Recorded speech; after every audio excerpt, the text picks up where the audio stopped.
Hi guys, good morning. Welcome to Gardening with Stacy. I'm just getting on here doing a video from the garden in Apache Junction, Arizona.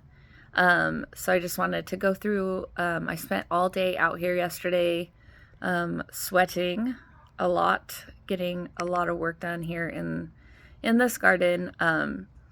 So I wanted to show you everything that I did, as well as just give you an update on the journey that God has me on right now and some transitions that I'm in the middle of. And it's still going to be a journey with you guys. I hope you guys stay with me through this journey. But it's just going to look a lot different. So anyway, this is the garden that I've had, for 8 to 10 years at this house that we've lived at.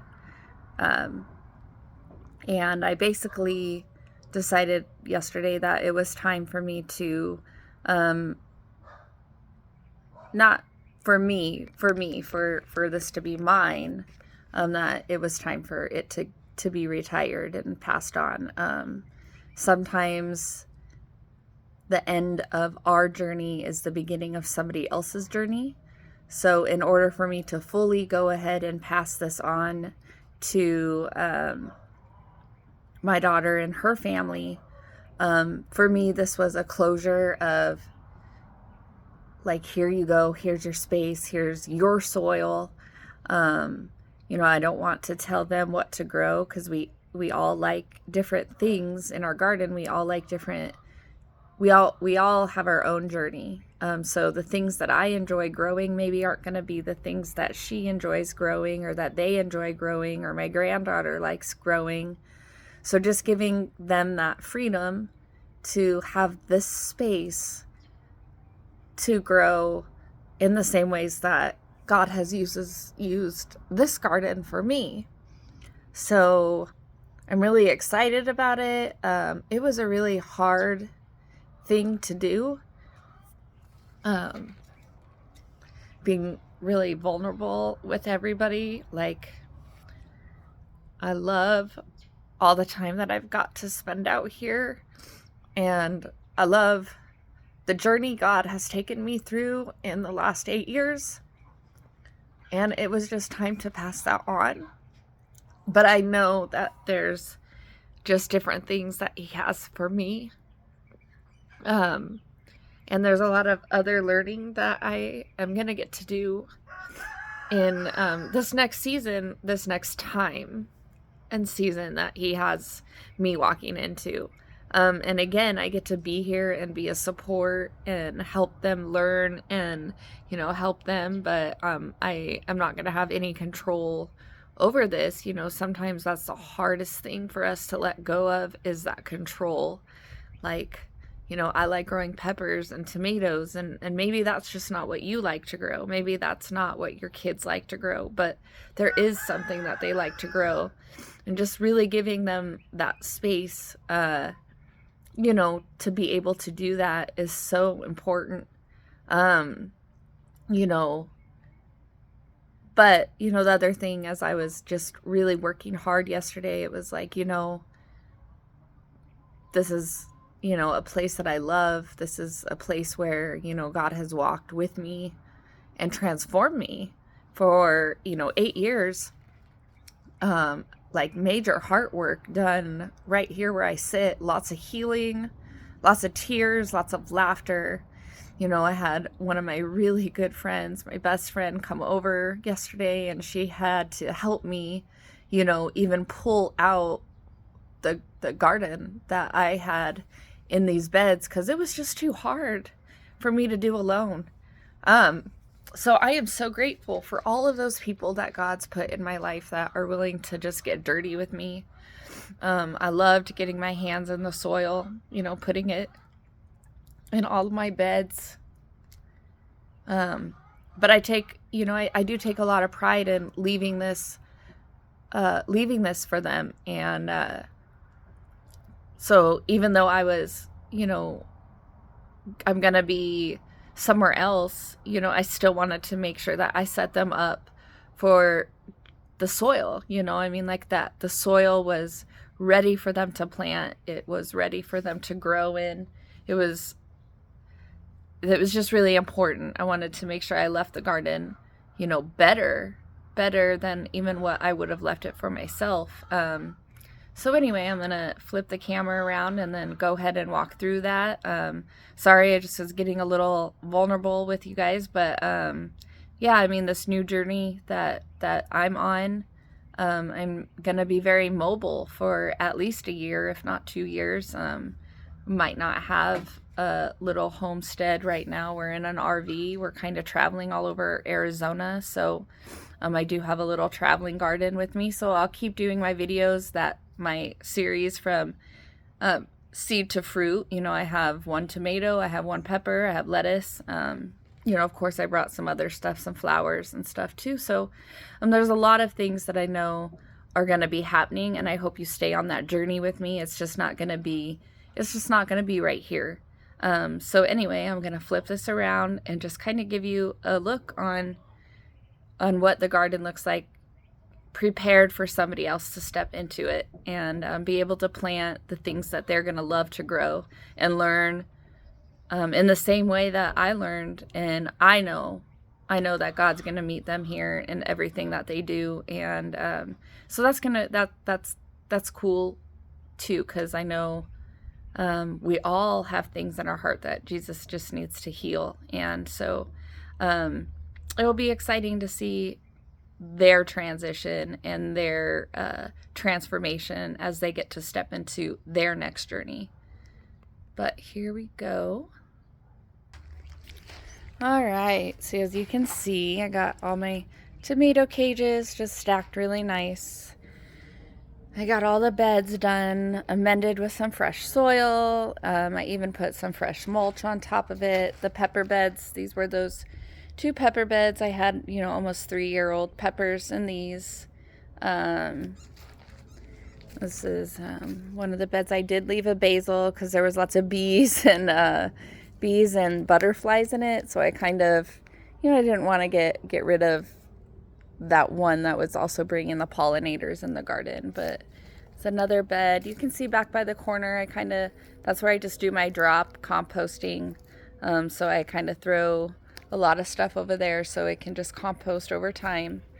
This bed, I did leave all the pepper and tomato plants that were pulled out.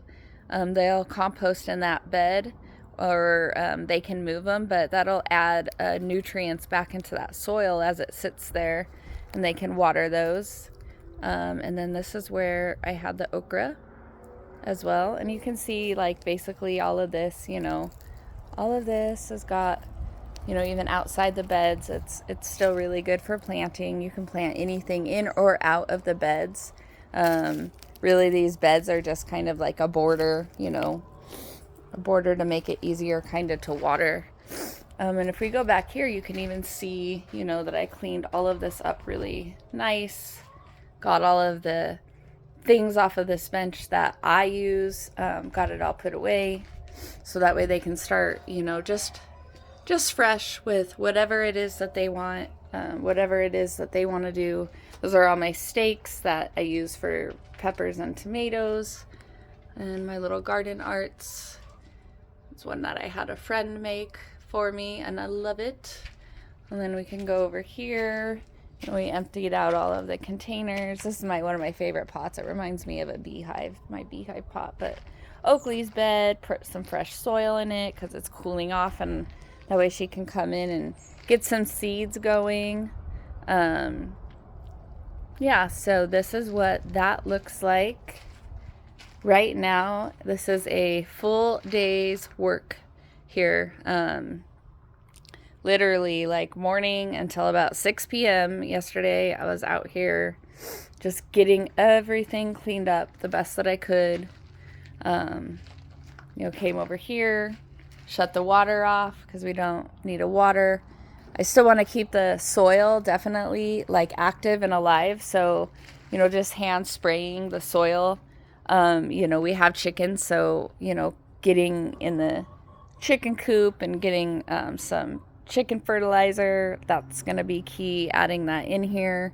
especially if these beds, like if they only plant in one bed to start versus all of the 8 beds, we'll just keep up on making sure that the soil is active and keeps the good, just good bugs in it, and the micros that it needs, and nutrients, so that way the soil just continues to thrive.